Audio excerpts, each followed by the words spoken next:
ಲೋಕೋಪಯೋಗಿ ಇಲಾಖೆಯ ಸಚಿವ ಮತ್ತು ಹೈಕಮಾಂಡ್ ಜೊತೆಗೆ ಉತ್ತಮ ಸಂಬಂಧವನ್ನ ಹೊಂದಿರುವ ಸತೀಶ್ ಜಾರಕಿಹೊಳಿ ಮಾಧ್ಯಮಗೋಷ್ಠಿಯಲ್ಲಿ ಆಡಿದ ಮಾತು ಕರ್ನಾಟಕ ರಾಜಕೀಯ ಪಡಸಾಲೆಯಲ್ಲಿ ಚರ್ಚೆಯ ವಿಷಯವಾಗಿದೆ.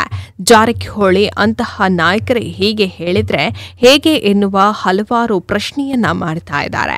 ಸದ್ಯ ನಮ್ಮ ಸಚಿವ ಸ್ಥಾನ ಉಳಿದ್ರೆ ಸಾಕು, ರಾಜಕೀಯದಲ್ಲಿ ಏನು ಬೇಕಾದರೂ ಆಗಬಹುದು ಎಂದು ಸತೀಶ್ ಜಾರಕಿಹೊಳಿ ಅವರು ಹೇಳಿದರು. ಮಾಧ್ಯಮದವರ ಪ್ರಶ್ನೆಗೆ ತಮಾಷೆಯಾಗಿ ಜಾರಕಿಹೊಳಿ ಉತ್ತರಿಸಿದರು.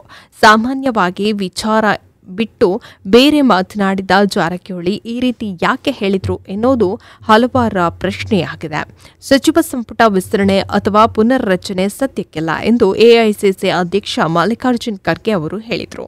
ಆದರೂ ಹಿರಿಯ ಅಥವಾ ಹಲವು ಬಾರಿ ಮಂತ್ರಿಗಿರಿಯನ್ನ ಅನುಭವಿಸಿದ್ದವರು ಬೇರೊಬ್ಬರಿಗೆ ಅವಕಾಶವನ್ನ ನೀಡಬೇಕು ಎಂದು ಹಲವು ಕಾಂಗ್ರೆಸ್ ನಾಯಕರು ಬಹಿರಂಗವಾಗಿ ಒತ್ತಾಯಿಸಿದ್ದಾರೆ. ಈ ಹಿನ್ನೆಲೆಯಲ್ಲಿ ಸತೀಶ್ ಜಾರಕಿಹೊಳಿ ನೀಡಿದ ಹೇಳಿಕೆ ಕುತೂಹಲಕ್ಕೆ ಕಾರಣವಾಗಿದೆ.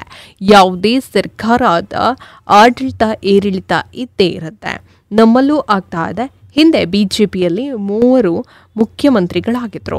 ರಾಜಕೀಯದಲ್ಲಿ ಈ ರೀತಿಯ ಬದಲಾವಣೆಗಳು ನಡೆಯುತ್ತಲೇ ಇರುತ್ತದೆ ಎಂದು ಸತೀಶ್ ಜಾರಕಿಹೊಳಿ ಅವರು ಹೇಳಿದರು. ಕೆಪಿಸಿಸಿ ಅಧ್ಯಕ್ಷರ ಬದಲಾವಣೆಯ ವಿಚಾರದಲ್ಲಿ ಸತೀಶ್ ಜಾರಕಿಹೊಳಿ ಮತ್ತು ಅರಣ್ಯ ಸಚಿವ ಈಶ್ವರ್ ಖಂಡ್ರೆ ಹೆಸರು ಮುಂಚೂಣಿಯಲ್ಲಿ ಕೇಳಿ ಬರ್ತಾ ಇತ್ತು.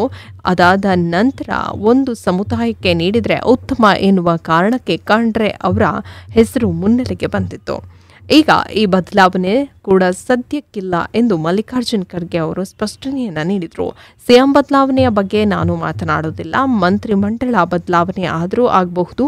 ನಾವು 5 ಸಲ ಆರಿಸಿ ಬಂದಿದ್ದೇವೆ, ನಮಗೂ ಅವಕಾಶ ಕೊಡಿ ಎಂದು ತುಂಬಾ ಶಾಸಕರು ಒತ್ತಾಯವನ್ನ ಮಾಡ್ತಾ ಇದ್ದಾರೆ. ಅವರ ಬೇಡಿಕೆಗಳು ಸರಿಯಾಗಿಯೇ ಇದೆ ಎಂದು ಸತೀಶ್ ಜಾರಕಿಹೊಳಿ ಅವರು ಹೇಳಿದರು.